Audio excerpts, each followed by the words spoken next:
From Dragging the Line podcast, I'm your host with the most, Jesse One More Sanchez, and joining me now on Zoom is a very talented actor, singer, writer, director, Tim Realbuto. Sorry if I'm mispronouncing it. How you doing today? Realbuto. Dang I it, get, I Jesse. get, I get Realbuto a lot, actually. And Tim, I wanted to open up with this question. What would be something that you would tell yourself before you became an actor, like yourself today? I would tell myself not to worry as much, not to worry about things happening so soon or so quickly, that I have a certain path that I'm going to be on and certain things are going to happen in their own time, and not to rush, and to just take as many classes and study as hard as you can. Now, you were a childhood actor, correct? And now that the pandemic hopefully will get back to normal this year, the movie that you had, yes, are there any plans to move that to the theaters? We did the film festival circuit. We did it all in 2019, and we pretty much played out that film festival circuit. And now we're all on streaming platforms. So I don't think we're going to bring it back to theaters or anything. We're just going to leave it as is. But it would have been nice, but we had a wonderful film festival and a lot of amazing places. Thank you. And you actually won an award on that, so congratulations. Yeah. Now, your most current film that you're going to play, you play Bobby. What made you decide to play him? Somebody came to me with an idea, and it was just about a young man who was overweight, who got his life together by taking up boxing. And that's really the only idea someone gave me. They had seen Yes, and they had loved my performance, and they loved the writing. So they brought me this idea. And that producer was no longer attached to the project, but my director and I decided to continue on because we loved the idea. And then I just embellished on that. I gave him MS, terminal disease that my mother has. I wanted to show homage to her, and we gave him a family tragedy, and we just really fleshed out the story. And it's just, he's so broken. There's so many layers to his brokenness, if you will. And he's such an underdog, but he triumphs through it all. And that was the really exciting thing about playing him and writing him. Yeah, I'm a huge boxing fan.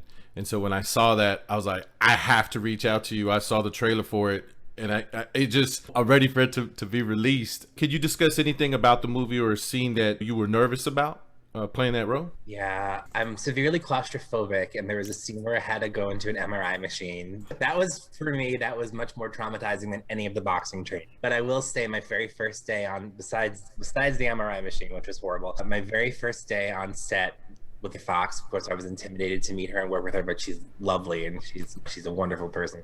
But of course, I was a little nervous on my very first day.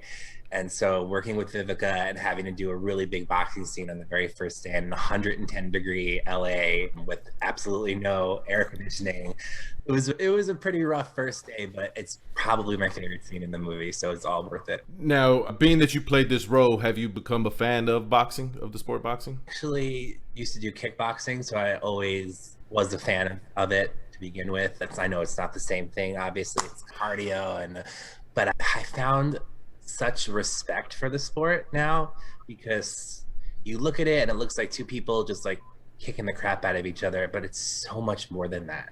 It's so much deeper than that. It's so healing. It's a chess game. Yeah, you're right. Yes. What's your next move? How are you going to block your peripherals? And it really changes you. It really does. And I respect the heck out of people who train, because even with the little bit of training I had to do, I was wiped out. So the people who do this for a living, all the respect in the world. Is there any plans on having this movie rolled out to the movies? Which we're actually we only finished the first half so far, and we're finishing in July because I had to lose a lot of weight in between. We filmed it in September and October of last year, and we're going to finish it in July. But yes, 100%. We are going to release this in movie theaters. We even have a GoFundMe page right now to help us with promotion wise and to make sure the movie is seen by as many people as possible. We want to have a worldwide on-screen release where you're sitting in the theater with the popcorn with other people and it's not at home streaming. We definitely want this to be on screens. Perfect. Let's touch on that since you touched the subject. First off, congratulations on the weight loss. What can they do with the GoFundMe and what they receive? Wonderful things. Not only are we trying to get the movie out there for more people to see, we're also donating a portion of our proceeds to a wonderful MS charity called MS Hope. So every donation you give is helping find a cure for this horrible disease. But we have amazing perks. If you go to our Instagram page, Bobcat Moretti, it's right in our bio. You can click on the GoFundMe, you can watch a trailer for the movie and interviews with the cast and crew.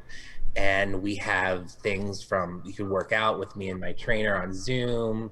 They signed things from the cast, and then right up to becoming an executive producer on the project or appearing in the movie in a cameo role. There's a lot of really fun perks that you can get. Now, with you doing Yes from stage to screen, how was that? How did you adapt to that? Because it's two different worlds. Different beasts. I did Yes on stage for on and off for about 4 years, and that was my performance was very big, very grand, and very playing for the balcony and playing for the people in the last row. And then when I had to do it on screen, I went specifically to an acting teacher Anthony Abel. Thank you so much, Anthony Abel, for bringing me back down to earth a little bit. Playing for one little lens, you're playing with that one little lens. So I had to bring my performance down and make it a lot more subtle. It's very tricky, especially after playing him for so long in such a specific way, and then doing the movie, having to completely throw that out the window.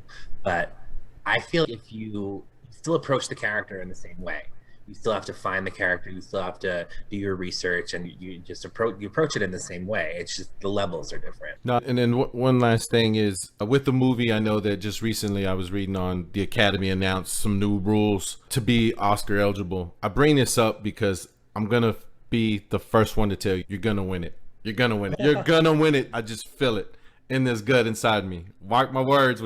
We're gonna come back and roll to this, and I'm gonna be like, "Hey, you deserve it." My water bottle will be an Oscar that I know that this year they made streaming movies eligible because movie theaters are closed. I'm sure that'll change next year, but I love that they did that for this year. Now, Tim, before I let you go, I'm gonna put you on the spot. Quick questions, quick answers. All right? Okay. What is something you learned about yourself during the pandemic? I learned that I could be creative in different and unique ways. And if there's one actor or actress that you haven't had the opportunity to work with, who would it be? Meryl Streep. If you could fix one thing about the film industry, what would that be? There would be more inclusivity. There would be less bullying, and everyone's pay grade would be more fair. Well said. I like that one. Now, I know I've done research on my end. I know you like doing Broadway. You're a big Demi Lovato fan. Yeah. Have you met her? Have you met her? No, unfortunately, I have not met her, but we had contact. I did a concert of her song. Her agent, we connected a little bit, but we didn't meet. But yeah, I've seen you did a lot of those videos. Now, do you miss singing? Do you miss singing? I miss it terribly. Yes, I love singing. Do you plan on maybe in the future pursuing and maybe doing directing a musical? It's in the works. Okay. Yeah, I've got a movie musical that someone's been talking to me about, and I'm always up for the stages in my home. Awesome. Now, was there anything that I didn't bring up that you want the people to know? No, just go see our movie when it comes out. It's going to be really exciting. I lost 100 pounds for it, and I think it's going to be very important for people with MS and people who are trying to fight obstacles in their lives. Is there any date on when that movie's going to launch? By mid-2022. Mid-2022. Okay. So everyone, y'all be sure to check out Bobcat Moretti in theaters soon. And Tim, I really do thank you. I know you're a busy person, and I can't wait to see that film. I can't wait to see it too. I can't wait. All right, so you have a good one.